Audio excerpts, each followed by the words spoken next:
સુરતના ઉધના પોલીસે 1550 કરોડના સાયબર ફ્રોડના કેસમાં વધુ એક આરોપીની ધરપકડ કરી છે। આરોપી દિવ્યેશ ચક્રાણી ચલાટ માસથી નાસ્તો ફરતો હતો। શારજાહથી સુરત પરત ફરતા એરપોર્ટ પર જ તેને લુકઆઉટ નોટિસના આધારે પોલીસે ઝડપી પાડ્યો। માહિતી મુજબ દિવ્યેશ ચક્રાણી અગાઉ ટેક્સટાઇલના વેપારમાં ચિરાગ જાદવાની સાથે જોડાયેલા હતા। ટેક્સટાઇલના ધંધામાં ખોટ જતા બંને આરોપી સાયબર ફ્રોડના ગુના તરફ વળ્યા હતા। ચક્રાણી બેંક કર્મચારી અને ખાતાધારક વચ્ચે એજન્ટ તરીકે કામ કરતો અને કરંટ એકાઉન્ટ ખોલવાની પ્રક્રિયામાં સંડોવાયેલો હતો। આરોપી દિવ્યેશ ચક્રાણીને સાયબર ફ્રોડ માટે 25% જેટલું કમિશન મળતું। પોલીસે તેની ધરપકડ બાદ રૂપિયા 2,60,32,214ની મુદ્દામાલ જપ્ત કર્યો છે। આ કેસમાં અત્યાર સુધી દિવ્યેશ ચક્રાણી સહિત 30 આરોપીને ઉધના પોલીસે ઝડપી પાડ્યા છે।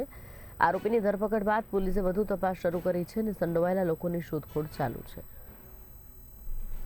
અને કિરાત જાદવાની જે મેઇન આરોપી છે એ અને આજે દિવ્યેશ છે એ બંને જણા પહેલા ટેક્સટાઇલનું પાર્ટનરશિપમાં બિઝનેસ કરતા હતા, જેમાં એને ખોટ ગઈ અને પછી એણે આખી સાયબર ફ્રોડની લાઈન કિરાત જાદવાની શોધી।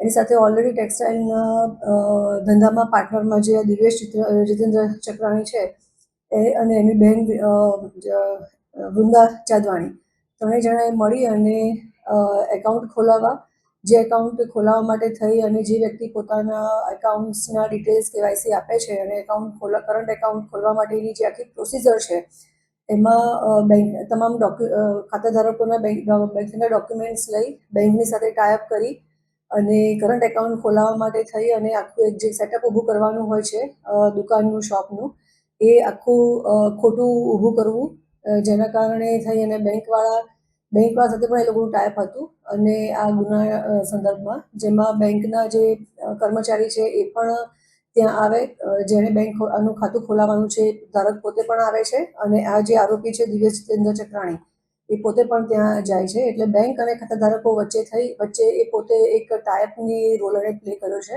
જેમાં કોઈ જ દુકાન ખોલાવેલી હોય નહીં, પરંતુ એવું ખોટું સેટઅપ દુકાન છે એવું ખોટું સેટઅપ ઊભું કરી અને ખોટા કરંટ એકાઉન્ટ ઊભા કરવામાં અને પૈસા ટ્રાન્સફર કરવામાં એનો મેઇન રોલ છે આ દિવ્યેશ જીતેન્દ્રભાઈ ચક્રાણીનો, જે આ ગુનો દાખલ થયા પછી દુબઈ શારજહાં ભાગી ગયો હતો।